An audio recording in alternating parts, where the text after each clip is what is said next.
Okay, so today I'm going to discuss kind of random topics the way I do in some of these recreation episodes, and so I don't really even know. Let me try to think. Yesterday I did something that is a rare occasion where I actually didn't stream at all. Either on, I could use the excuse like, oh, maybe I was just doing it on Twitch instead, because I still have that and I don't know really what to do with it. Either I could multi-stream, or I was trying to say, okay, I'll do mostly gaming stuff on there, but then I figure I may as well do it on here. But then I tried to do it on here, and it because of the encoding or other things, it didn't come out quite as clear. Right, there's some bitrate issues and stuff, but no, I didn't do it on there either. I just didn't do anything. But I should try to, I'm usually pretty good about that. Like every day, no matter what, I always do it. But let me think about something here.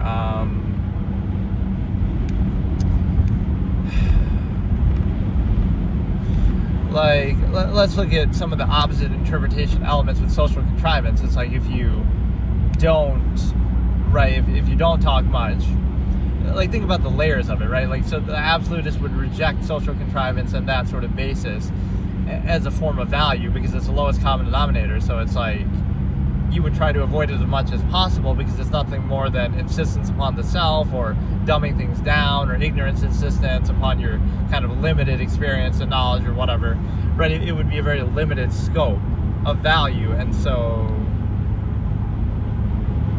right, it wouldn't be very credible, it wouldn't be very noteworthy, it wouldn't be necessary, right? Like if you're already aware of the nature of a process or reality or whatever, you wouldn't need words or social interaction. It's just a way to dumb things down to a mass of people. It's just a way to control things, right, that would otherwise be, because let's look at the alternative then. If you take it away, then what would happen, right? Then you would just treat things in a much more meritocracy-based way, where it would be zero-sum process, it would be direct, it would be accountable. So even if you want to say it's sort of a glue that holds together the contrivance state, on one hand you can say maybe it's not necessary to hold that state together, right? Maybe you shouldn't need to do that. But the other thing is the fact that even if you did do that,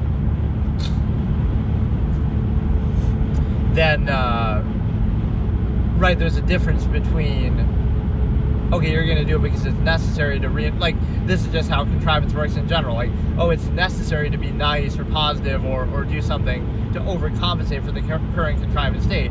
But then it makes you question, maybe you shouldn't do that then. Maybe that contrivance state is invalid, or, so you're always putting the onus on the individual to say, oh, it's your fault that you're not overcompensating for this flawed process, not that the process can ever be flawed. So you can look at that in context of like therapy or, medicine that people take or anything like that. Why should you need to do that? Like, oh, it's your fault because you can't tolerate the contrivance state in the current era or whatever. Not that, oh, maybe those things shouldn't be necessary, right? Imagine saying that, oh, you need to take drugs to be part of modern society. Like, maybe that shows a flaw of modern society, that there's some imbalance, but no, it's your fault. It's the individual's fault. Or again, just on the social contrivance level, that you need constant reinforcement through externality or social stigma, social pressure, social reinforcement, validation, that would kind of indicate an imbalance or a lacking that, oh, maybe there's a flaw, maybe there's a problem with that.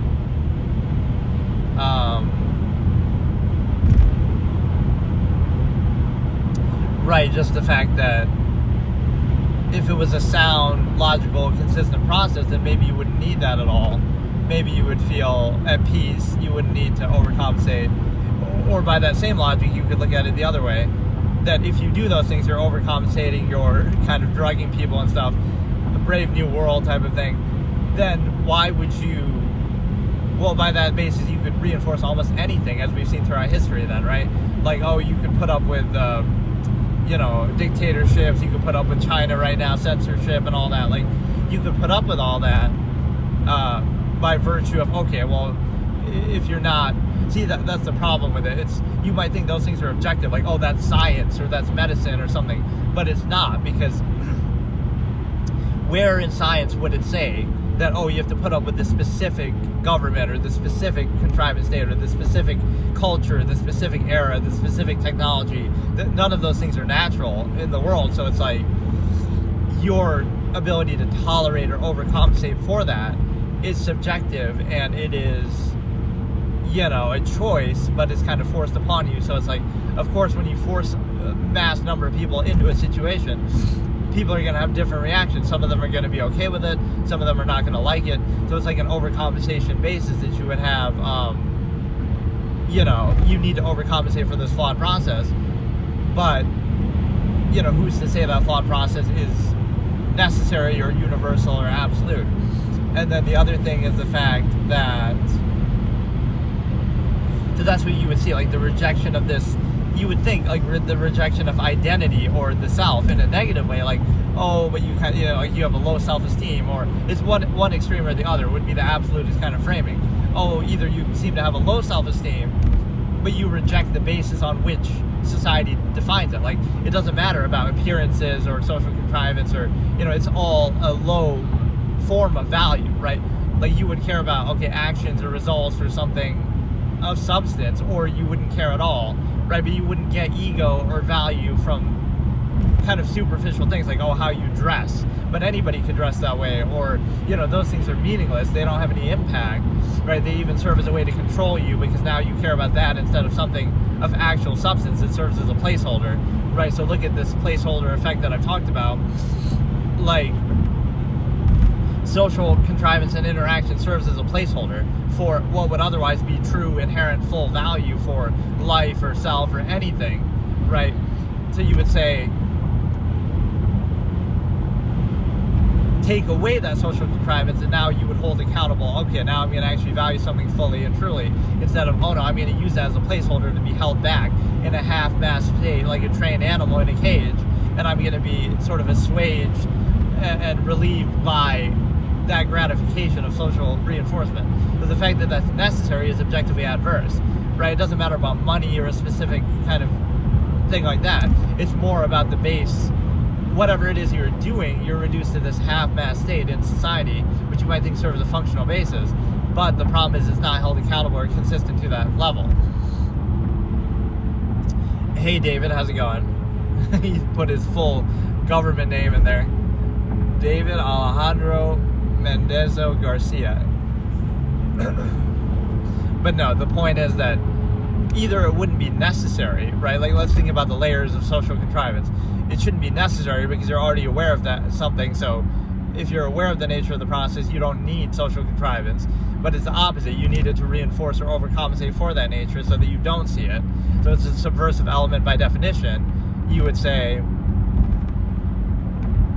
you take an inherent state and reduce it to a lower value state, and now you need social contrivance to overcompensate or to reinforce or to bypass or distract for it, right? Whereas if it was a sound, solid state, you wouldn't need that. And you might think, well, the payoff of what you get in return is like, oh, look at the technology of society, or look at certain things like that.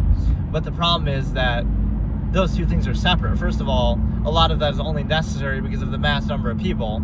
And second of all, if you're inhibited on behalf of that, right, it's a trade-off. So it's not a net positive, it's a neutral, because you'd be saying, well, we're inhibited in all of these ways, so now we get this in return, and to make up for that inhibition. But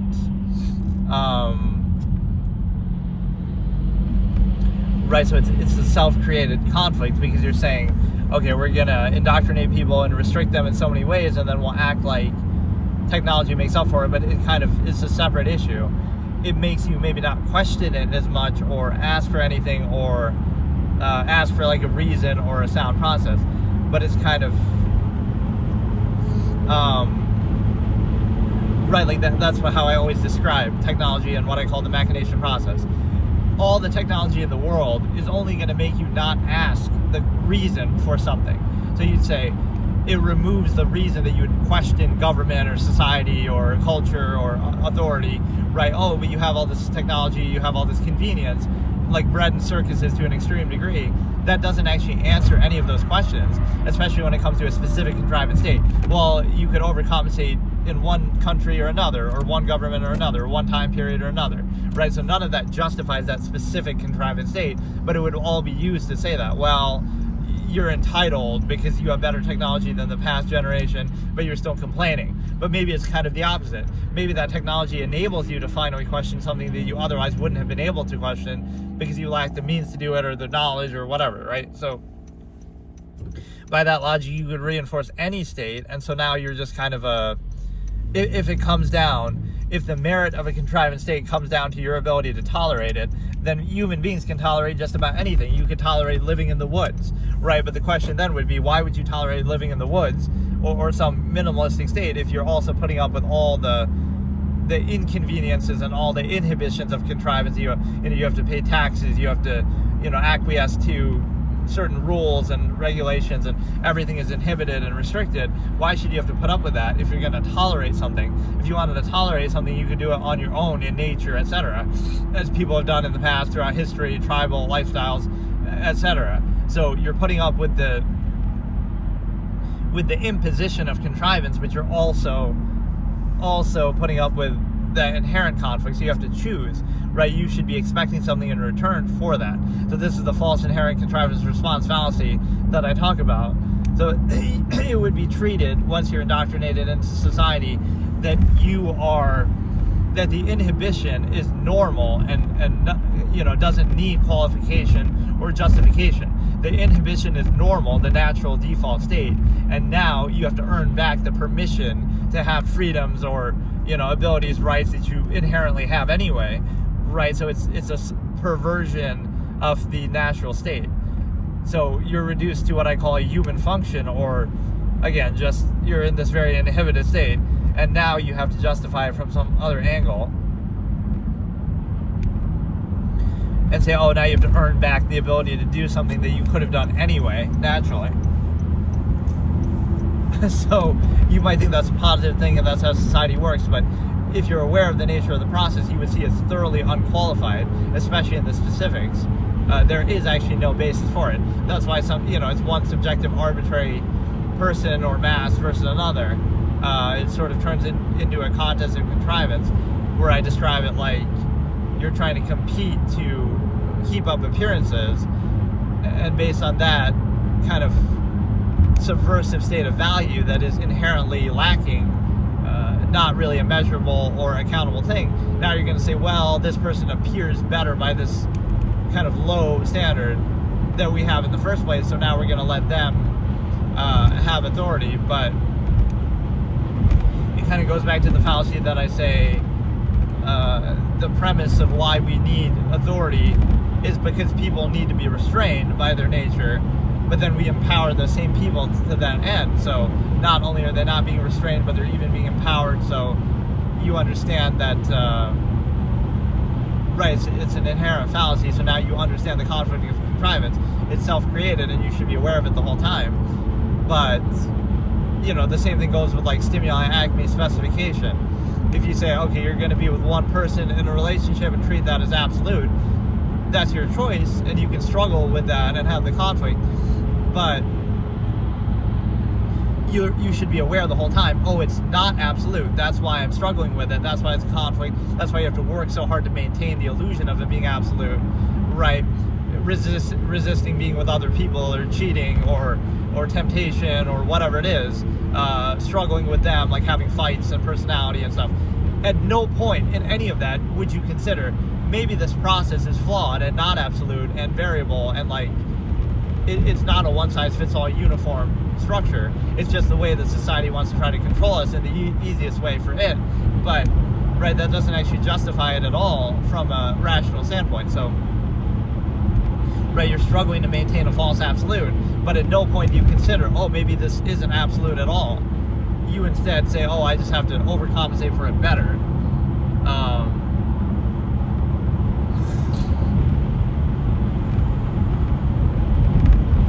Right, you'd have to overcompensate, and you'd have to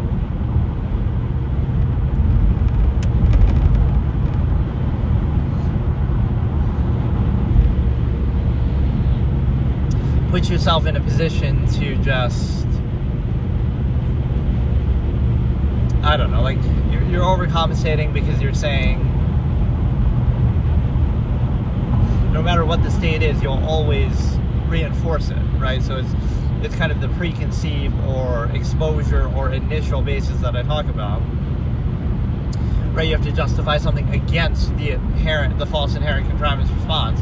Like, why shouldn't you, or like, why do you need this freedom, or why do you need to do this thing, where you have to somehow justify and earn back the right to do it, not why should it be restricted in the first place, right? Any of the things you could inherently do. So, right, that privilege fallacy is attached to a specific contrivance state too, and say like, oh, you need the permission of modern society to do something, instead of you need a reason not to do it.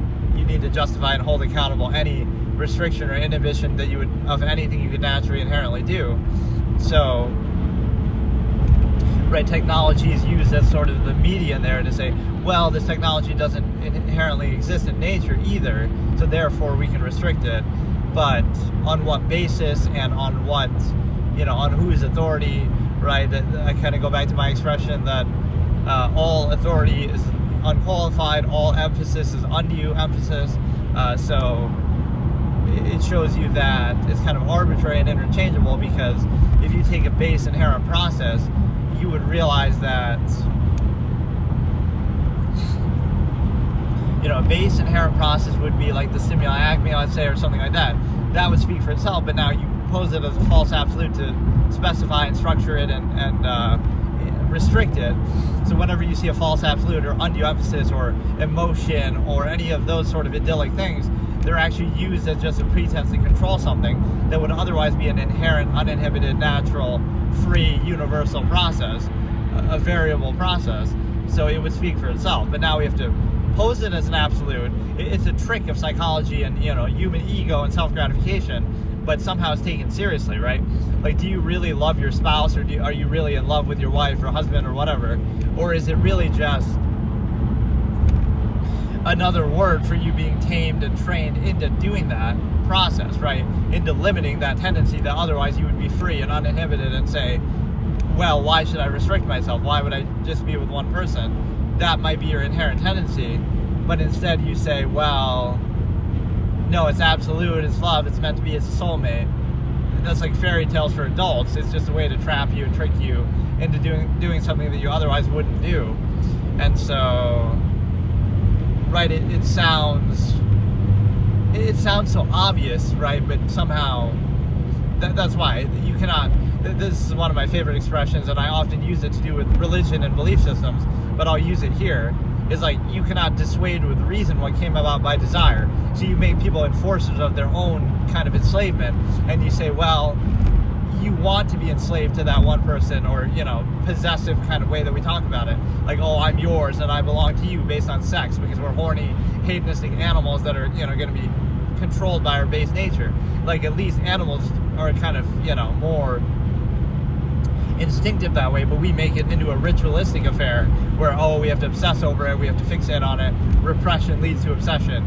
But no, you cannot dissuade with reason what came about by desire, which basically means that the reason why somebody's in that position isn't from a place of logic and reason in the first place. So now if you try to observe it logically, you'll realize it won't work to dissuade them, because they're, they'll appeal to ego and emotion and all of this. That's the basis of it. So the basis of it isn't logic and reason in the first place. That's almost a defense mechanism, like, you're protecting yourself against your own inherent nature, right? But you realize, to what end, right? You'll fall. That's what I would like to hear. You'll falsely desire it, and there's a functional basis in society, but it's not that, oh, you're restricting yourself to only being with that one person because that's convenient for society to control, and it's good for the family system and whatever. If you make that functional argument, I can accept that you're sacrificing that, but that's not what people do. People frame it and pose it as an absolute, like, oh, that's what you desire and you're gratified by it, and it's an absolute and it's meant to be, and it's, all of these things. So, right, that's the way that people are controlled by it, because you understand that you're trying to appeal to your ego and creating a false absolute to value and specify something that would otherwise be, again, a natural, inherent, universal, just basic process, just a basic part of nature, part of reality. So anytime you see that undue emphasis, and it often comes with this desire to, you're being controlled by it, it comes with this desire to censor reality, right? You have to curate, you have to work so hard to maintain that illusion, basically, right? You have to censor reality. You can't freely, the basic example is, I always say, you can't be friends with people of that same gender, because that's how secure you are in this false absolute, right? It's love, it's meant to be, it's absolute.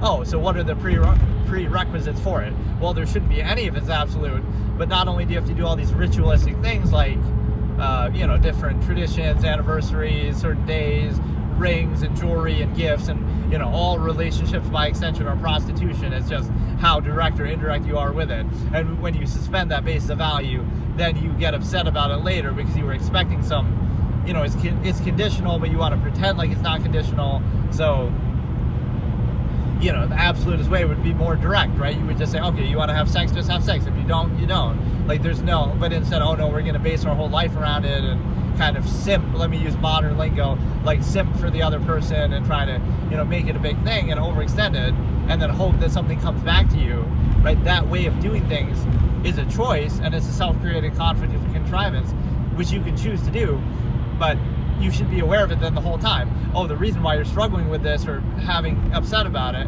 is because, you're suspending value and you're entering into a subversive state for it's kind of like society itself as a whole, and then hoping that something good comes back to you as a result of it, but you're not being direct. So if nothing comes back to you, then, that's your fault for being such a moron, for, treating an process that's not absolute as though it's absolute or something more than what it is. Right, it's a great psychological way to trick people, sure, but even like society itself, you might get certain benefits back, and so that might seem to validate it, but that's just a way of like kind of, giving you little breadcrumbs and bread circuses to say, well, if you have enough food and you have enough escapism and stuff, then you won't question it too much. But that doesn't validate the state underneath it, because any state can theoretically do that.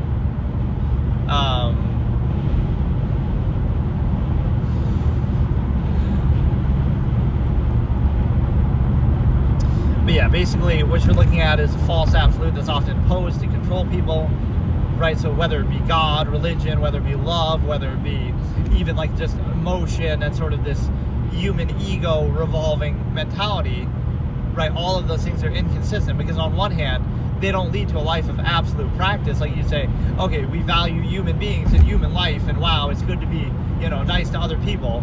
But if you truly valued other people and human beings, then you would do what I call amalgam theory, where, how can you eat 3 meals a day when somebody else is starving? So if you truly cared, you wouldn't do that. You would feel ashamed of yourself. You would, you would sacrifice. So your value of that would be total, but it's not total. You just use that as a pretense, like, being nice to people. Like I use this in kind of the elitist victim blamer thing, concept that I do. I say, you want to be nice to one another, right? Like in a social situation, but yet you're in a country, you're an empire that, your very existence and your lifestyle comes at the expense of countless other people all around the world and stuff like that. And so it's a situation where, if you really cared about other people, what about those people who are starving while you have 3 meals a day? What about those other people who are, in a subjugated state, so you can have your luxuries and, your comfort? Meanwhile, on a social, initial, in front of you level, you'll say, you should be nice, you should be this and that, but you're not aware of the nature of the process. Like, you don't really care about other people. You care about only people as it pertains to you in your immediate initial environment, limited scope, despite the fact of what you're aware of. And you might cop out and hide behind the fact, you're only one person and you can only do so much, but that's actually a self-created fallacy, because you're going along with an already established empirical basis that creates those very circumstances. So, right, your whole lifestyle and society is part of that.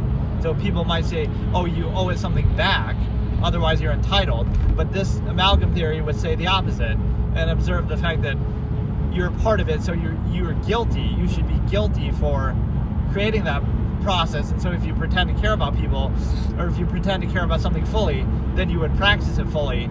you wouldn't live like a halfway lifestyle of what you do, where,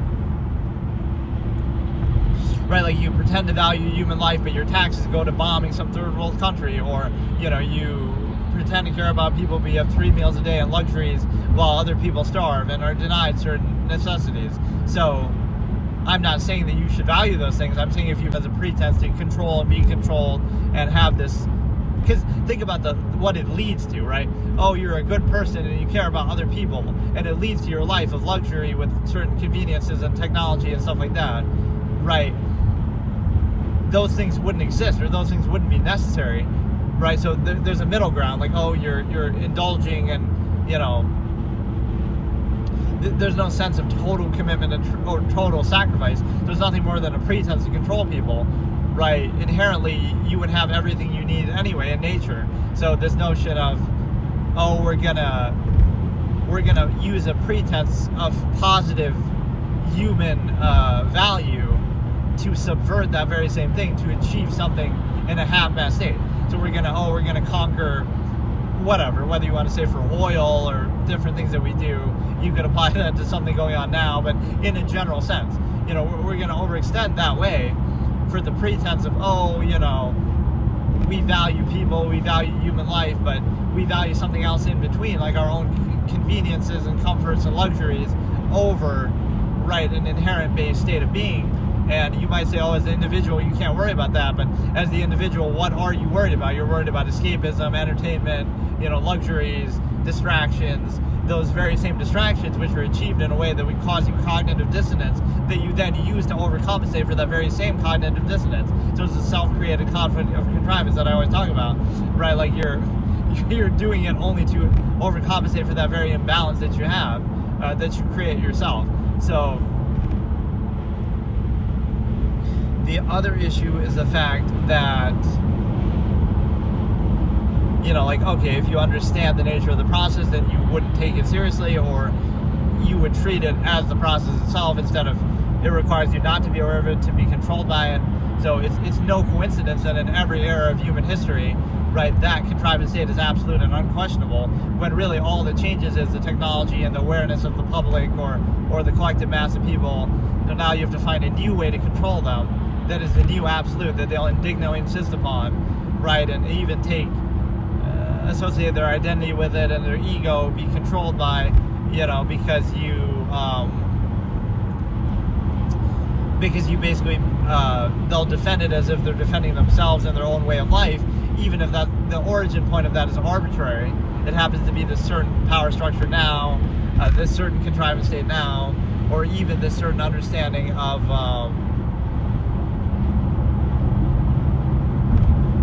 you know, means validation. You kind of, because on the individual basis, that's how you have to understand that people are controlled. Like, you're doing something for your own zero-sum self-interest in part of a society that does the same thing, but it's kind of like you get this gratification from it, like, oh, look how hardworking I am, right, in some weird way. It's like, why would that be gratifying? You're doing it for your own zero-sum self-interest, and if you're not, then you should, you know, it's like a barrier to value. You'd say, if what you're doing is worth doing, then it should speak for itself. If it's not, then don't do it.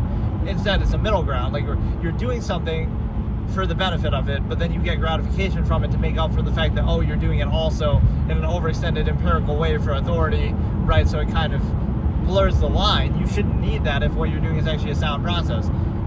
So it's similar to like tips. Let's destroy the idea of tips in like food service, right? You shouldn't give tips ever to anyone. Why? Because the whole point of a tip is like, oh, if you're being paid a decent wage in the first place, then you shouldn't need a tip. So, right, you're doing it to allow the business owner to get away with shady business practice of underpaying people, and then you're footing the bill, but you're acting like, oh, it's a tip. The problem is that you're paying for the value of the food and the labor anyway, and then, oh, now the tip is just superfluous. But when it's considered a mandatory thing, now it's almost like you're paying their wages out of pocket. In addition, right, you don't think you're being charged for the cost of the food too, you don't think you're being charged for the cost of the labor too, but then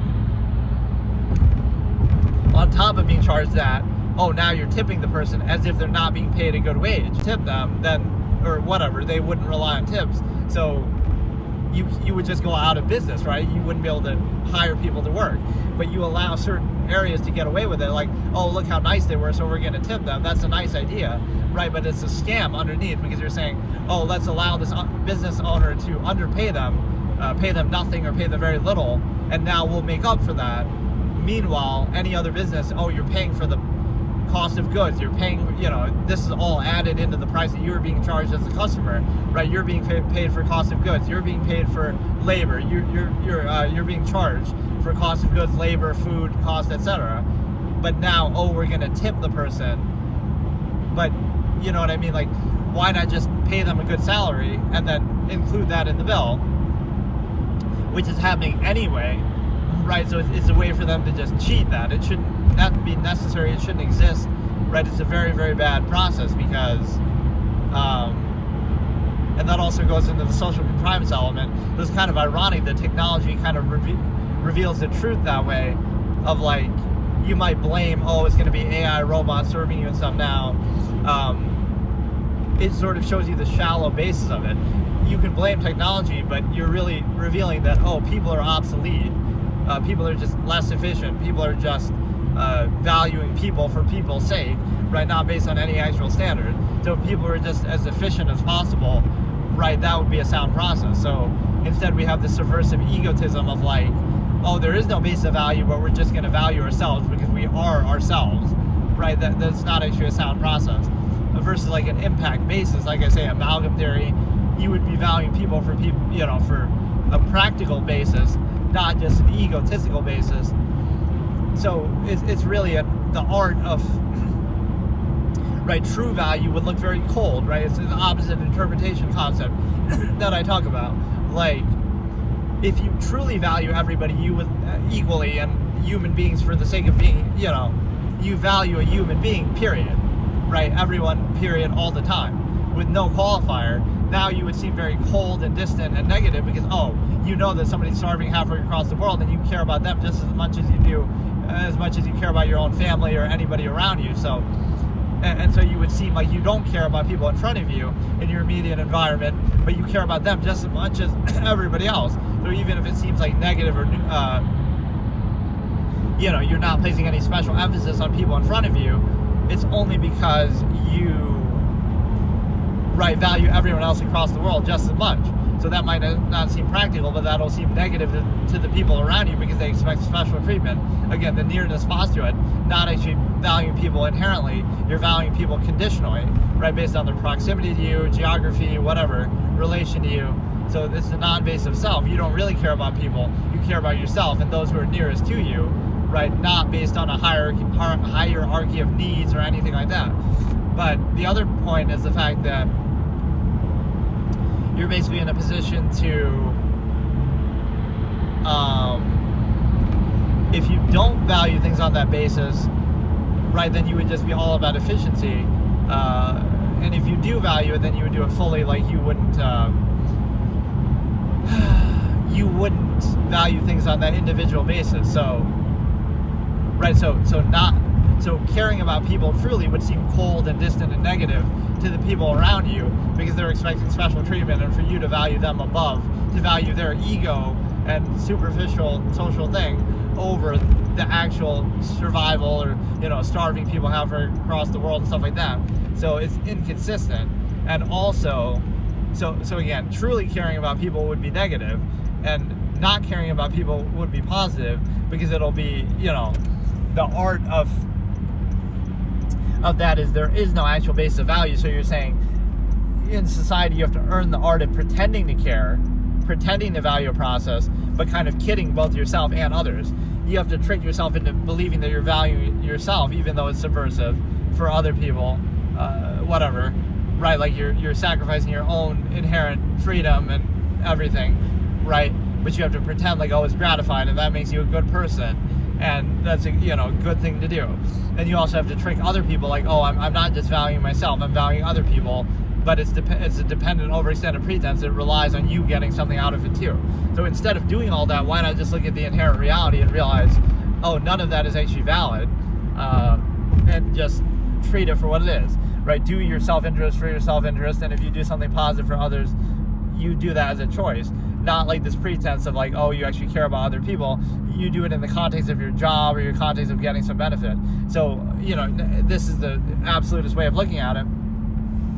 Don't let those things be weaponized and used as a tool. Like, oh, look how nice this person is. That's why you'll buy this product from them instead of somebody else. Instead of just saying, oh, that doesn't matter. Let's just buy the best product, period. Right? And then all that social stuff can be separated, right? Separate the process and then value that on its own in day-to-day life. But instead, it's used as a defining factor, as like a tool of, commercial basis. That's a shallow, artificial way. Like, oh, look how nice this person is at work, but like, they're only doing that because they're at work because they want to sell you something. So wouldn't it be more honest if they weren't like that and they're more neutral and just focused on the goal? You might think, oh, that's cynical and they just care about money. But it's not that they care about money. They care about, do the process for as efficiently as possible. And when it comes to valuing people, value people in a direct way. Don't be like, oh, I'm going to, again, manipulate and twist my value of people as it pertains and benefits me in my job, right? Why not separate the two? So you wouldn't want to associate the two, right? Any value that you have would be more significant than that. It'd be like, again, amalgam theory, or you wouldn't define value that way, in the social contrivance subversive way, or again, so not valuing people would seem positive, because what you're doing is you're saying,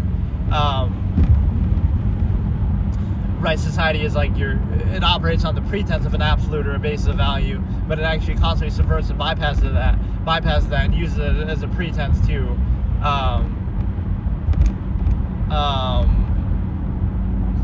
just to achieve your own dependent over extended pretense that's necessary and valid, as they call the long form way to describe it. So like, you're pretending to value other people just to achieve your own zero-sum self-interest. That's the defining factor. And you're pretending to value yourself, kind of tricking yourself, but at the expense of it, to value a subversive collective kind of thing. So it might seem like that's a good thing, but it's actually like this, you pretend to value it just to achieve your self-interest anyway. But like, there's this halfway. So you want to pretend, but you don't want to truly value it, because it's ultimately about yourself, right? Instead of separating the two and, okay, it is cynical, it is zero-sum, it is self-interest, but then you decide the degree to which you do that. So, right, it's like the art in society of trying to pretend to value something else, pretend to value other people, but only to achieve your own zero-sum self-interest. That's the way it actually works, right? Instead of separating the two, but then you reveal the nature of the process.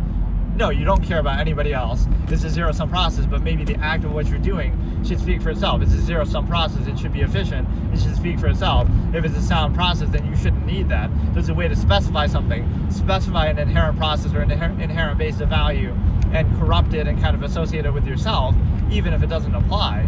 Instead of, oh, if you're doing something of actual value, then that should speak for itself, that the process was sound. It shouldn't require that sort of social contrivance overcompensation, right? So all of that is a subversive state, because you're trying to bypass or overcompensate something in a way that you shouldn't have to do.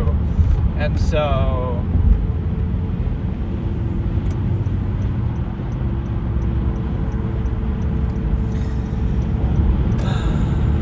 this is why I don't like doing these sessions actually in the morning. Like, I wasn't really in the mood and I was kind of tired, but I figure, okay, I may as well. But then when I do it at night, then I'm sometimes too tired for that as well. Like, it's always the wrong environment. But no, that's kind of like the reason why you pretend to value it is dependent, right? Because again, if you truly value other people, then that's what you would do. You would eat one meal in 2 days and you would sacrifice the rest to try to save people who are starving or help people who are, no, but you do that to gratify yourself, but you don't truly value it. But you pretend to value it just so you can feel good about yourself, as you have this dependent overextended lifestyle that is more luxurious and stuff like that. Right? There's no way to explain that, or there's no way to actually rectify that. So why not look at the reality? Like, you don't really care about other people, or the degree to which you care about people is conditional on your immediate environment, but it's not a real thing, right? It's a self-created conflict of contrivance, because even by the stimuli acme preservation, because if there weren't so many people, then in the world, if you had a true value basis, this is how the absolutists would look at it. the world could be a village of 100 people, and then those 100 people would be kings. They could each have their own country. They could each have, whatever they want from nature. It wouldn't be limited. Even with the conflict of nature that comes with that, right? There'd be more of a balance. Like, let's have the highest quality of life rather than the most number of people. That's kind of how we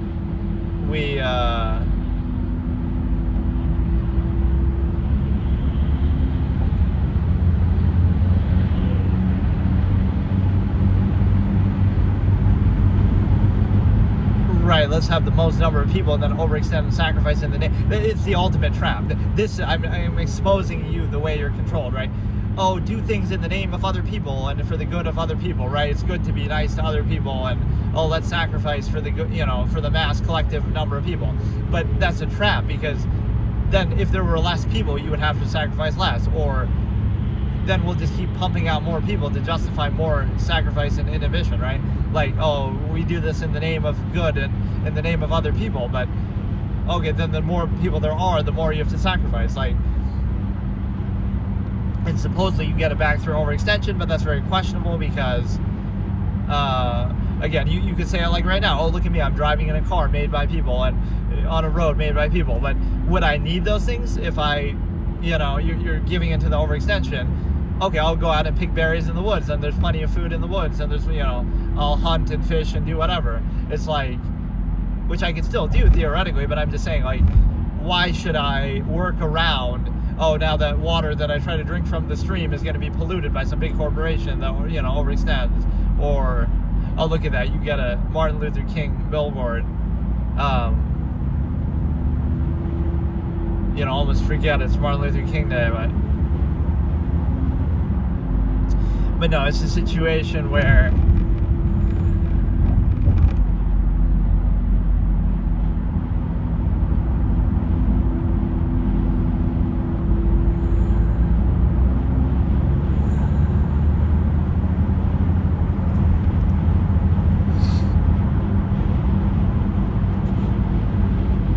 right, like, you could do that, and maybe I should do that at some point. I might do it as like a demonstration, but all I'm saying is, you could do that, but like, oh, now I go out to do it, but then, the water's polluted, or again, that land is owned by somebody who's trespassing, on some corporate overlords' land. It's like, so you really can't do it. So why should I have to put up with those? If you want to do it, you should be uninhibited and be fully free to do it, right? Either I should be fully free to do it without any restriction, or if you're going to restrict me, then I better get something in return. So it's not a privilege, right? The benefits of society, whether you want to say technology or otherwise, they're not really a privilege. They're a basic necessity to make up for the fact of why you're being inhibited and prevented from doing those things anyway. It might be framed as, oh, you wouldn't want to do those things anyway, but that's not their call to make, right?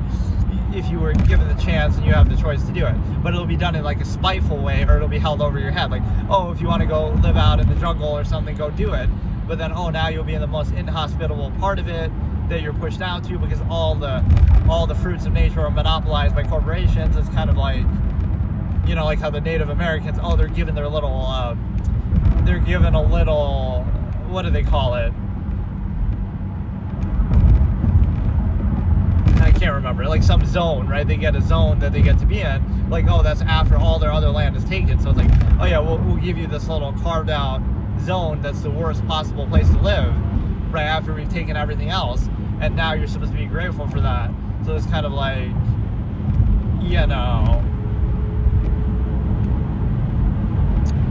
it's just dumb, because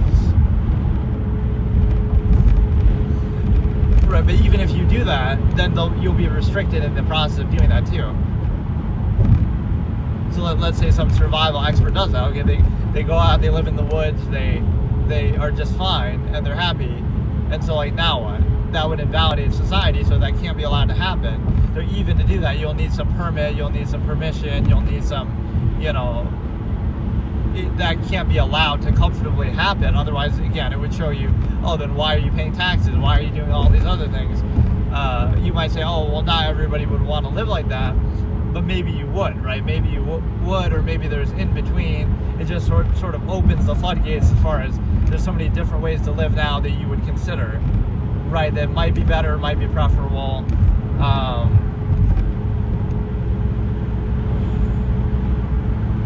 And so you can't assume somebody's intent, right? You can say, well, modern society is about what? Like, what justifies it universally that you could impose and force on other people? You could say, well, it's about living as long as possible, but then people drink and smoke and do other things, or, the air is going to be polluted. So you can't really use the longevity process. Oh, we're trying to live as long as possible. Clearly, people don't actually follow that, or even if they did, that might not be your choice. You could do half-mass hedonism at the expense of it, right? So it's not clearly about that. So it's a default machination process justification. Say, oh, look, we have a monopoly over this net sum of technology, right? So therefore, that justifies our state because, oh, it's a net positive. Like, oh, what would you do without this process then? Right? It would be objectively worse. But that's like, again, you're using that to justify a specific and private state. You could say, well, what if I take that same technology out in the woods and go live by myself? And now all of a sudden, now I don't need you anymore, right? So it wasn't you, it wasn't the contrived state, it wasn't society. It was just the mere existence of that technology that you're using as a basis for, again, an entire way of life. So those are two separate things, right? So you'll say, oh, quality of life, but who even says that's quality, right? Give up everything inherently in nature for what little breadcrumbs big corporations will give you, and you have to earn them back. Like, you could argue a quality of life overextension, but there's a second side to it. What if your definition of quality of life would be freedom, and so you define it by inherently living in nature or doing something like that, right? How can you force that on other people in the name of that standard, right? So that's the one thing you can never do. You can't assume somebody's intent. They might be happier doing that, right? But this is treated as like a uniform. Oh, this is the one way and one way only to live, or one size fits all. So there's always a limitation to that understanding. So basically,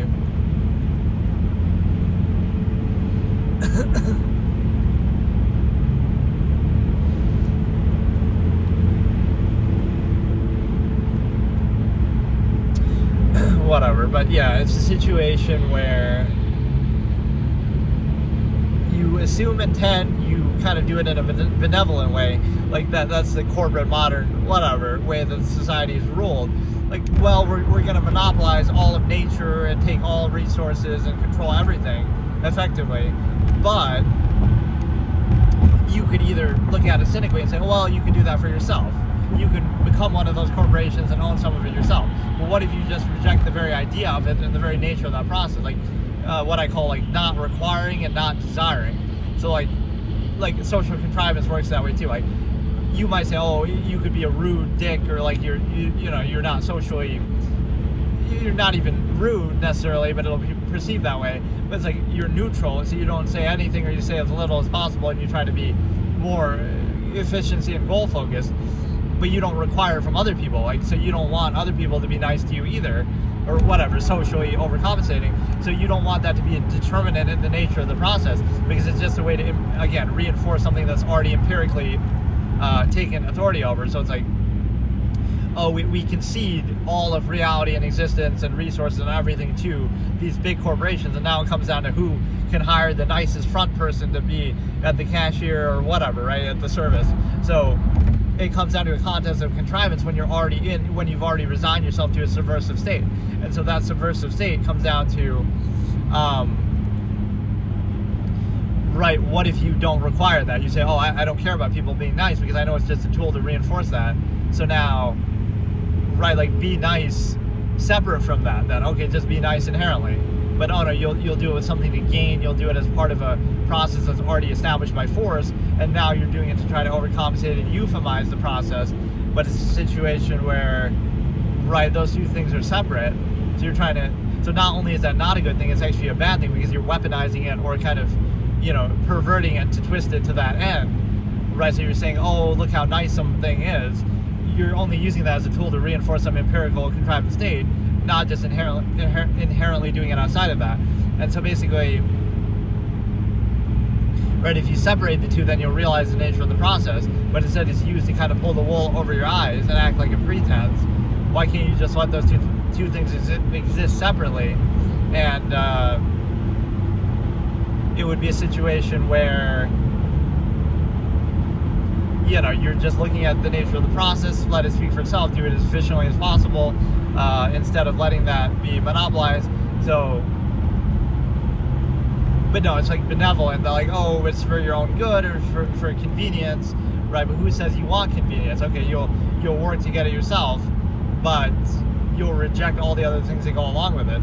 That's like the social engineering that you see. Like, everybody has to behave in a uniform certain way, otherwise you might expose the nature of the process. It's kind of like if you see somebody acting too freely, you'll condemn it and act like, oh, that person's crazy, or oh, they're just dumb, or they have some condition or whatever. But you're realizing, oh, that's part of human nature, and you could do that too, or you could do anything, basically, is the point. But you're being limited. So it's like an animal seeing another animal go outside of the cage. It'd be like, you know, it'd be a negative, it'd be somehow something you would have to prevent them from seeing. So that's what you're kind of doing yourself too.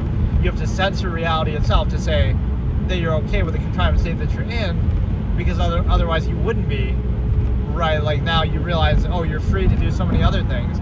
So you might condemn externality, but it's actually a reflection of yourself.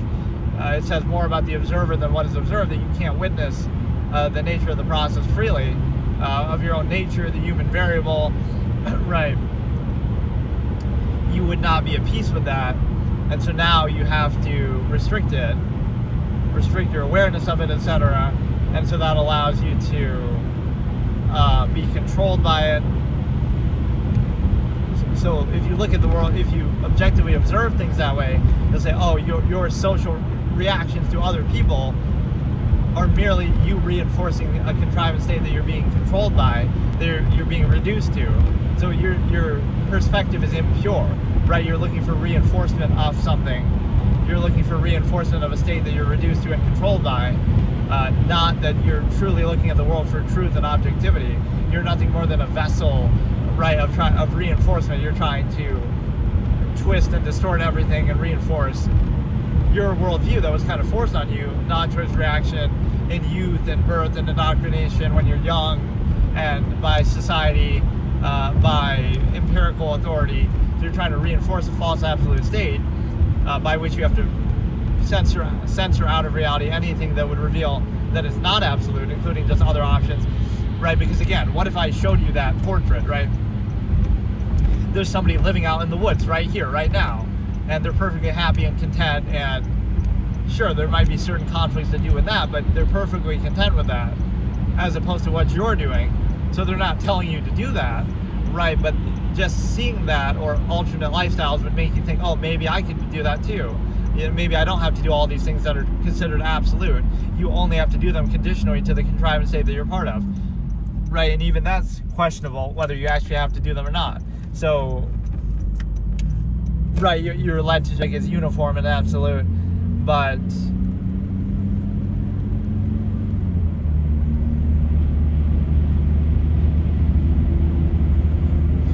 right, like all these things. So at least there should be a functional accountability. Okay, everything is about zero-sum progress or technology or efficiency, even though it's not. But you hold it accountable then and consistent. But there's like a halfway pretense. Like, we're going to overcompensate with this machination process so we don't question it. So we just accept anything and treat it as absolute.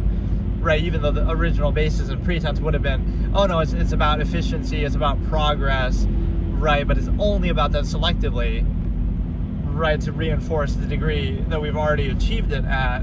It's kind of a hard thing to explain, but right, if you held it truly accountable and consistent, then you wouldn't be at peace with the state that you're in either, ever. Right, that's the trademark of the absolutist. You're never at peace with any state because you know it was arrived upon by a way that the current contrivance state would condemn, but you're just accepting it in kind of ex post facto justification. And if you don't value it, then you would do the same thing all over again as a base of value, or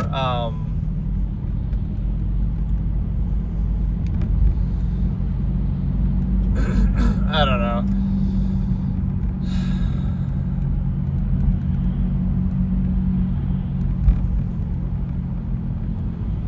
Yeah, this wasn't like a fixed topic, and